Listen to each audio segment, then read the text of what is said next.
Hello friends, good morning সবাইকে। কেমন আছো তোমরা সবাই? আশা করছি সবাই ভালো আছো, সুস্থ আছো। তো দেখো, এখন হচ্ছে সাজুগুজু করে নিয়ে একদম রেডি হয়ে নিয়েছি। যাব একটু ননদের বাড়িতে। ননদের মেয়ের না আজকে জন্মদিন, সেই অনুষ্ঠানেই যাব।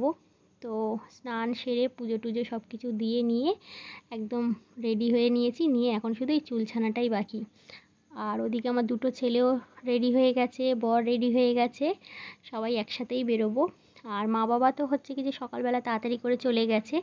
সব মানে জন্মদিনে যে 5 রকম মিষ্টি লাগে ওগুলো সব বাজার থেকে কিনবে, পায়েসের চাল টাল সব কিছু নিয়ে, এগুলো নিয়ে আগে আগে মারা যাবে। যদিও আমরা গাড়িতে করে যাব, তো আমরা চট করে পৌঁছে যাব। মাকে বলেছিলাম যে তোমাকে হচ্ছে বাইকে করে দিয়ে আসবে।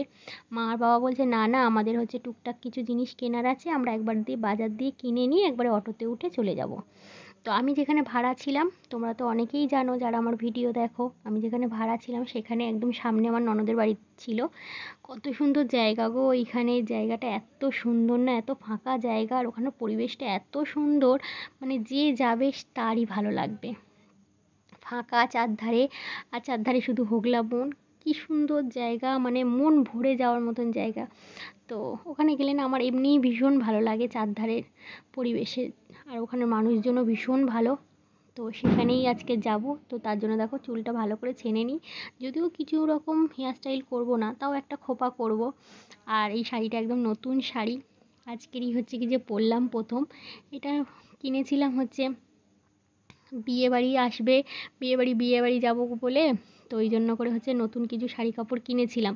তো যাই হোক, গোপাল ঠাকুরের হচ্ছে পরীক্ষা একদিন পরেই হচ্ছে, আজকে রবিবার, তো রবিবারে হচ্ছে কি যে যাচ্ছি ননদের মেয়ের জন্মদিনে। আর মঙ্গলবার থেকে আমার ছোটো ছেলের পরীক্ষা, যার জন্য হচ্ছে আমরা সব কোথাও ঘোরাঘুরি সেইভাবে করিনি। বিয়েবাড়ি এরকম একটা ছিল, তো যাওয়া হয়নি। যাই হোক, তো শাড়িগুলো কিনেছিলাম এটা গায়ে হলুদে পরবো বলে। তো সেই শাড়িটাই আজকের পরে নিয়েছি। আমার শাড়িটা ভীষণ পছন্দ হয়েছিল যখন কিনেছিলাম। তো আমার কেমন লাগছে এই শাড়িটা পরে তোমরা অবশ্যই একটু কমেন্ট করে জানিও। তো দেখো, সামনের চুলটা ভালো করে ছেনে নিয়ে সামনের চুলটা একটুখানি তুলে নিয়ে আর ক্লিপ দিয়ে দিলাম, দিয়ে আর এই সামনের চুলটা এরকমভাবে পাকিয়ে নিচ্ছি। তোমরা তো জানো যে আমার এই সামনের চুলটা এরকমভাবে, এই হেয়ারস্টাইলটা করতে আমার ভীষণ ভালো লাগে। আমি কেন, যে কোনো কেউ যদি এই সামনের চুলটা এইভাবে নিয়ে বাঁধে না, তার মুখটাই মানে একদম চেঞ্জ, এত সুন্দর লাগে। যার জন্য আমি তো সবসময় এরকমভাবেই হচ্ছে এই সামনের চুলটা এরকমভাবে হেয়ারস্টাইল করি। যখনই দেখবে তোমরা আমার কোথাও যেতে, আমার সবথেকে মানে প্রিয় হেয়ারস্টাইল যদি কেউ বলে, তো আমি এটাই করেই সব জায়গায় যাই। তো এইভাবে চুলটা সামনের দিকে পাকিয়ে নিলাম, নিয়ে ক্লিপ দিয়ে নেবো। আর একটা হচ্ছে কি যে যেমনি আমরা নর্মাল খোপা করি না, ওইরকম একটা খোপা করব করে। আর একটুখানি লাল হলুদ শাড়ি, যেহেতু কালারটা কিন্তু শাড়ির অরেঞ্জ, তো এই যে লাল পাড় আর আঁচলে একটু হলুদ আছে বলে একটা দুটো ফুল লাগিয়েছি। আমার তো ফুল লাগাতে ভালো লাগে, আর তোমরা হয়তো ভিডিও করছি বলে যার জন্য একটু ফুলটা লাগিয়েছি। আর ওখানে ঘুরপাক খেয়েছি, সবাই মোটমাট জানে এখন, যে টুকটাক সবাই জানে যে তুহিনের মা হচ্ছে মাথায় ফুল লাগায়।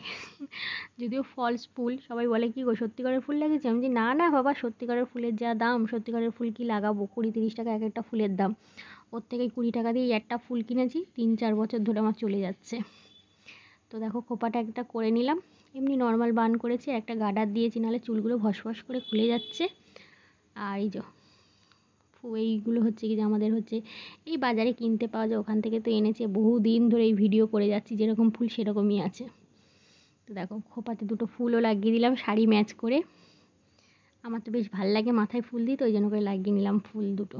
তো কেমন হয়েছে ভিডিওটা অবশ্যই কমেন্ট করে জানিও, ভালো লাগলে একটা লাইক দিও। হ্যাঁ, টাটা সবাই।